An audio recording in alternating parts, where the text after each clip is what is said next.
क्या हम सच में खतरे में हैं? ये साल 2024 है। हमारा ग्रह अब तक के सबसे गर्म तापमान का अनुभव कर रहा है। भीषण गर्मी से लेकर भयानक जंगल की आग तक सबूत साफ है। पृथ्वी की जलवायु बदल रही है और इसके परिणाम भयानक हैं। वैज्ञानिकों ने चेतावनी दी है कि यह तो बस शुरुआत है।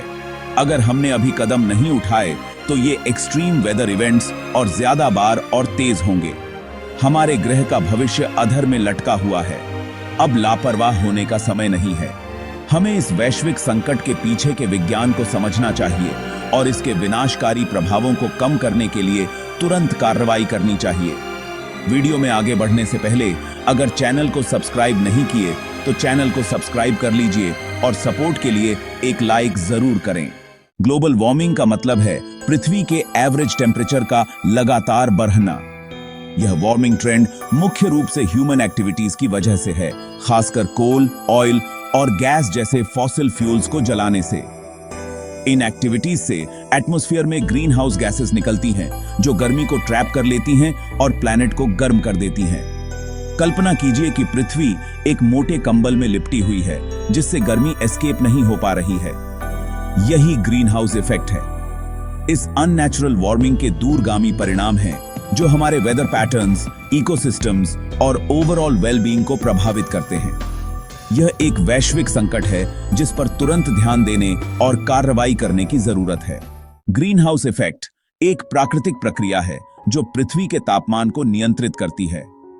एटमॉस्फेयर में कुछ गैसें जैसे कार्बन डाइऑक्साइड और मीथेन सूरज से निकलने वाली गर्मी को ट्रैप कर लेती हैं। यह ट्रैप्ड गर्मी हमारे ग्रह को जीवन के लिए सपोर्ट करने लायक गर्म रखती है। हालांकि ह्यूमन एक्टिविटीज ने एटमॉस्फेयर में इन ग्रीन हाउस गैसेस की मात्रा बढ़ा दी है। यह एनहांस्ड ग्रीन हाउस इफेक्ट पृथ्वी के तापमान को अलार्मिंग रेट से बढ़ा रहा है, जिससे ग्लोबल वार्मिंग हो रहा है। इस तेज वार्मिंग के परिणाम दुनिया भर में पहले से ही महसूस किए जा रहे हैं। ज्यादा बार और इंटेंस हीट वेव से लेकर राइजिंग सी लेवल्स तक। यह एक गंभीर समस्या है जिसके लिए ग्रीन हाउस गैस इमिशंस को कम करने और फर्दर वार्मिंग को कम करने के लिए तुरंत कार्रवाई की जानी चाहिए। ग्लोबल वार्मिंग अब कोई दूर की थ्रेट नहीं है। इसके इंपैक्ट्स आज साफ दिखाई दे रहे हैं। एक्सट्रीम वेदर इवेंट्स ज्यादा फ्रीक्वेंट और सिवियर होते जा रहे हैं। हीट वेव्स शहरों को स्कॉच कर रहे हैं, वाइल्ड फायर्स जंगलों को रैवेज कर रहे हैं और हरिकेन्स तेज हो रहे हैं, जिससे वाइड स्प्रेड डिस्ट्रक्शन हो रही है। कोस्टल कम्युनिटीज को राइजिंग सी लेवल्स का सामना करना पड़ रहा है, जिससे इरोजन और फ्लडिंग हो रही है। ग्लेशियर्स और आइस कैप्स डरावनी रेट से पिघल रहे हैं, जिससे सी लेवल्स में वृद्धि हो रही है और लाखों लोगों के लिए वाटर रिसोर्सेज को थ्रेटन कर रहे हैं। ये ग्लोबल वार्मिंग के कारण हमारे सामने आने वाली चुनौतियों की बस एक ग्लिम्स हैं। हमें अपने कार्बन फुटप्रिंट को कम करना चाहिए और बदलते क्लाइमेट के साथ अडेप्ट करना चाहिए, ताकि हमारे ग्रह और आने वाली पीढ़ियों की रक्षा हो सके। Section 5 fields of despair, global warming and the future of food. Global warming हमारी फूड सिक्योरिटी के लिए एक बड़ा थ्रेट है। टेम्परेचर और प्रेसिपिटेशन पैटर्न्स में बदलाव एग्रीकल्चरल साइकिल्स को डिसरप्ट करते हैं, जिससे क्रॉप यील्ड्स और लाइवस्टॉक प्रोडक्टिविटी प्रभावित होती है। ड्राउट्स ज्यादा फ्रीक्वेंट और सिवियर हो रहे हैं, जिससे क्रॉप फेलियर्स और वाटर स्कैर्सिटी हो रही है। राइजिंग टेम्परेचर्स कीड़ों और बीमारियों के लिए फेवरेबल कंडीशंस भी पैदा करते हैं, जिससे एग्रीकल्चरल प्रोडक्टिविटी और प्रभावित होती है। फूड प्रोडक्शन में इन परिवर्तनों के डायर कॉन्सिक्वेंसेस हैं, जिससे फूड शॉर्टेजेस, प्राइस हाइक्स और भूख और मैलन्यूट्रिशन देखती रही है, खासकर वल्नरेबल कम्युनिटीज में। बढ़ती ग्लोबल पॉपुलेशन के लिए फूड सिक्योरिटी सुनिश्चित करने के लिए ग्लोबल वार्मिंग को एड्रेस करना क्रूशल है। हमें क्लाइमेट रिजिलियंट एग्रीकल्चर में इन्वेस्ट करना चाहिए, फूड वेस्ट को कम करना चाहिए और सस्टेनेबल फार्मिंग प्रैक्टिसेस को प्रमोट करना चाहिए, ताकि हमारे फूड सिस्टम्स पर क्लाइमेट चेंज के इंपैक्ट्स को कम किया जा सके। सेक्शन 6 ग्लोबल वार्मिंग का सबसे अलार्मिंग कॉन्सिक्वेंसेस में से एक राइजिंग सी लेवल है। जैसे जैसे ग्लोबल टेम्परेचर्स बढ़ता है, ग्लेशियर्स और आइस शीट्स तेज गति से पिघलते हैं, जिससे ओशंस में ज्यादा पानी ऐड होता है। यह पानी के थर्मल एक्सपेंशन के साथ मिलकर सी लेवल्स को राइज करता है। राइजिंग सी लेवल्स के कॉन्सिक्वेंसेस भयानक हैं, खासकर कोस्टल कम्युनिटीज के लिए। लो लाइंग एरियाज के सबमर्ज्ड होने का रिस्क है, जिससे लाखों लोग डिस्प्लेस्ड होंगे और वाइड स्प्रेड इकोनॉमिक डैमेज होगा। कोस्टल इरोजन तेज होगा, जिससे इंफ्रास्ट्रक्चर और लाइवलीहुड्स को थ्रेटन होगा। राइजिंग सी लेवल्स के कारण कम्युनिटीज का डिस्प्लेसमेंट महत्वपूर्ण सोशल, इकोनॉमिक और ह्यूमैनिटेरियन चैलेंजेस पेश करता है।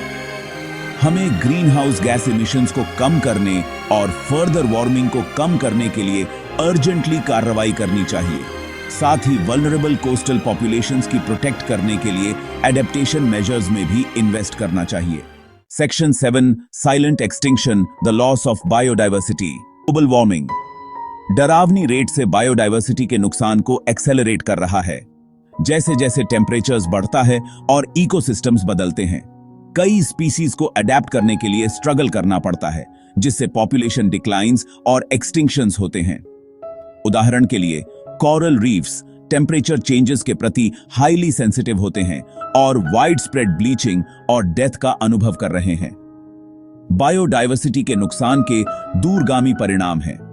यह इकोसिस्टम्स को डिसरप्ट करता है, इकोलॉजिकल रेजिलियंस को वीकन करता है और मूल्यवान इकोसिस्टम सर्विसेज जैसे पॉलिनेशन, वाटर प्यूरिफिकेशन और क्लाइमेट रेगुलेशन को थ्रेटन करता है। एक हेल्थी प्लैनेट और सस्टेनेबल फ्यूचर के लिए बायोडाइवर्सिटी को प्रोटेक्ट करना क्रूशल है। आने वाली पीढ़ियों के लिए पृथ्वी की रिच बायोडाइवर्सिटी की सेफगार्ड करने के लिए हमें क्लाइमेट चेंज को कम करना, नेचुरल हैबिटेट्स को कंजर्व करना और सस्टेनेबल प्रैक्टिसेस को प्रमोट करना चाहिए। Section 8 turning the tide solutions for a cooler future. Global warming द्वारा पेश की गई चैलेंजेस बहुत ज्यादा हैं, लेकिन इनसरमाउंटेबल नहीं है। हमारे पास क्लाइमेट चेंज को कम करने और ज्यादा सस्टेनेबल फ्यूचर की ट्रांजिशन करने के लिए नॉलेज और टूल्स हैं। इसकी की कलेक्टिव एक्शन, इनोवेशन और हमारे ग्रह की रक्षा करने की शेयर्ड कमिटमेंट में निहित है। फॉसिल फ्यूल्स पर हमारी रिलायंस को कम करना पैरामाउंट है। हमें सोलर, विंड, हाइड्रो और जियोथर्मल पावर जैसे क्लीन और रिन्यूएबल एनर्जी सोर्सेज की ट्रांजिशन करनी चाहिए। हमारे घरों, बिल्डिंग्स और ट्रांसपोर्टेशन सिस्टम्स में एनर्जी एफिशिएंसी मेजर्स को अपनाना भी उतना ही क्रूशल है। इन सॉल्यूशंस को अपनाकर और ग्लोबल कोऑपरेशन को फॉस्टर करके हम ग्रीन हाउस गैस एमिशंस को कर्ब कर सकते हैं, ग्लोबल वार्मिंग को स्लो डाउन कर सकते हैं और सभी के लिए ज्यादा सस्टेनेबल और रिजिलिएंट फ्यूचर बना सकते हैं। Section 9 powering a sustainable tomorrow, renewable energy and you. Renewable energy द्वारा पावर्ड भविष्य में ट्रांजिशन करना केवल एक टेक्नोलॉजिकल चैलेंज नहीं है, यह एक सोसाइटल चैलेंज है। इसके लिए हमारी माइंडसेट, हमारे कंजम्पशन पैटर्न्स और हमारी इन्वेस्टमेंट प्रायोरिटीज में बदलाव की जरूरत है। इस ट्रांजिशन को ड्राइव करने में गवर्नमेंट्स, बिजनेसेस और इंडिविजुअल्स सभी की भूमिका है। गवर्नमेंट्स को ऐसी पॉलिसीज लागू करनी चाहिए जो रिन्यूएबल एनर्जी को प्रमोट करें। बिजनेसेस को सस्टेनेबल प्रैक्टिसेस को अपनाना चाहिए और रिन्यूएबल एनर्जी सेक्टर में इनोवेट करना चाहिए।